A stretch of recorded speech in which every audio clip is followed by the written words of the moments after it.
ব্যারাকপুরের প্রাক্তন সাংসদ তড়িৎ বরণ তোপদারের ব্যারাকপুরের বাড়িতে তৃণমূল প্রার্থী পার্থ ভৌমিক। ব্যারাকপুর লোকসভা কেন্দ্রের ১৯ বছরের সাংসদ ছিলেন বর্ষিয়ান সিপিআইএম নেতা তড়িৎ বরণ তোপদার। চলতি বছর লোকসভা নির্বাচনের আগে বর্ষিয়ান সিপিএম নেতা তথা প্রাক্তন সাংসদ তড়িৎ বরণ তোপদারের ব্যারাকপুর মসজিদ মোড়ের বাড়িতে আসেন ব্যারাকপুর লোকসভা কেন্দ্রের তৃণমূল কংগ্রেস প্রার্থী পার্থ ভৌমিক। তার সাথে উপস্থিত ছিলেন ব্যারাকপুরের বিধায়ক রাজ চক্রবর্তী, ব্যারাকপুর পৌরসভার পৌর প্রধান উত্তম দাস, ব্যারাকপুর পৌরসভা ২ নম্বর ওয়ার্ডের পৌরপিতা সম্রাট তপাদার।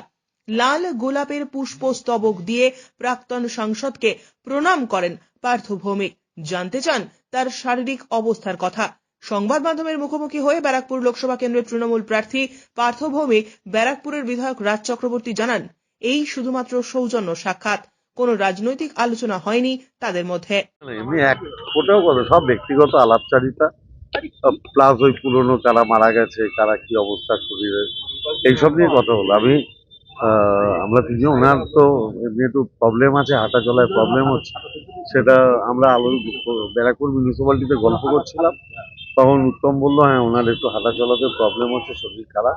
তখনই আমরা বললাম চলো একবার দেখে আসি। উনি তো আমাদের এখানে ৮৪ বছর বয়স, প্রবীণ নেতা।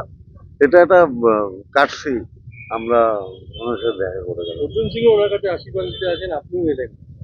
না, আমি তো, উনি আমার আজকে আমরা পুরোটাই এসেছি ওনার শারীরিক কুশলতা কিরকম, শারীরিকভাবে উনি সুস্থ আছেন কিনা এটা দেখবার জন্য।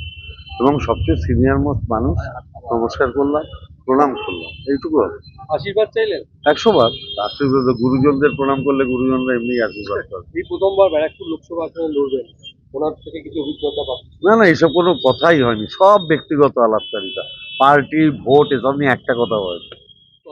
অ্যাকচুয়ালি আমরা তৃণমূল প্রার্থী হিসেবে বা আমরা পলিটিক্যাল কোনো পয়েন্ট অফ ভিউ থেকে আসিনি, আমরা এসছি জাস্ট একটা, যেহেতু ওনার সঙ্গে আমার আগের পরিচয় আছে এবং আজকে আসলাম যে ওনার শরীরটা খারাপ শুনেছি আর কি, ওনার একটা পায়ে থায়ের এখানটা একটু সমস্যা হচ্ছে, নার্ভের, তো ওটাই জানতে এসেছিলাম আর কি। তো ওনার সঙ্গে অনেক গল্প হচ্ছিল, ওনার সঙ্গে একটা ভীষণ মজার ব্যাপার হচ্ছে, যখনই বসি আমার খুব কিউরিসিটি রিগার্ডিং মানে কি হয়েছে আগে, কেমন ছিল, আজকেও সেসব গল্প হচ্ছিল।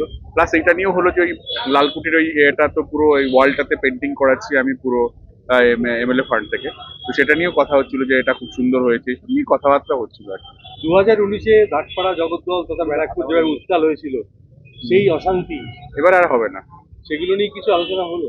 এগুলো তো আর হবে না, এগুলো নিয়ে আলোচনা করার কিছু নেই, এটা তো আমরা জানি এবার আর হবে না। কিভাবে হবে না? সাধারণ মানুষ জানে কি করলে এগুলো হবে আর কি না করলে হবে না, ব্যাস সাধারণ মানুষের উপর ছেড়ে দিলেই হয় আর কি। অপরদিকে ব্যারাকপুরের প্রাক্তন সাংসদ তথা সিপিএম নেতা তড়িৎ বরণ তোপদার বলেন, This is the most peculiar thing. আর একটা কথা বলে, দীর্ঘদিন আপনি এই লোকসভা আসনে লড়েছেন, আপনার কোনো অভিজ্ঞতা বা আপনার থেকে কোনো টিপস?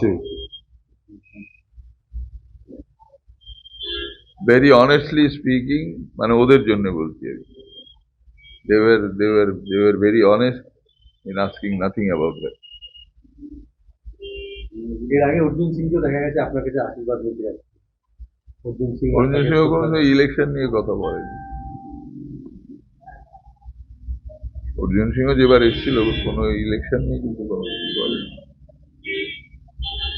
আর আমরা অর্জুন সিংহের বাবার সঙ্গে লড়েছি ছেলেমেয়ে। তাহলে আপনি একজন বর্ষিয়ান নেতা হিসাবে অর্জুন সিং এবং পার্থ ভৌমিকের যে দ্বৈরথ, সেটা কিভাবে দেখছেন? কেমন হবে লড়াইটা, বা আপনার যে দীর্ঘ অভিজ্ঞতা তা আমরা কোথায় যাবো? দ্বৈরথটা দেখতে হচ্ছে, আর তৃতীয় যারা আমরা কোথায়? আমরা নেই? নিশ্চয়ই আছেন। হ্যাঁ, এরকম বলছো কেন? লড়াইটা কেমন হবে? তা ওদের লড়াই, আমরা কিরম লড়বো? আমরা তো লড়বো ভালো করেই লড়বো, এবং বিজেপির সরকার হবে না ভারতে। অর্জুন সিং এর এই দল বদলটাকে আপনি কি করে দেখছেন? দল বদলটাকে তো সংবাদ মাধ্যম থেকে রাজনৈতিক কালচার হিসেবে এস্টাবলিশ করে দিয়েছে। সংবাদ মাধ্যম এমনভাবে সংবাদ পরিবেশনা করে যাতে দল বদলটাই রাজনীতি, এবং এটাই this is the go of the day. Of course this is the go of the day at the moment, but this should not be the go of the day এই কথা বলার মতো একটাও সংবাদ মাধ্যম নেই। ব্যারাকপুর থেকে সৈকত গাঙ্গুলির প্রতিবেদন, চ্যানেল 24/7।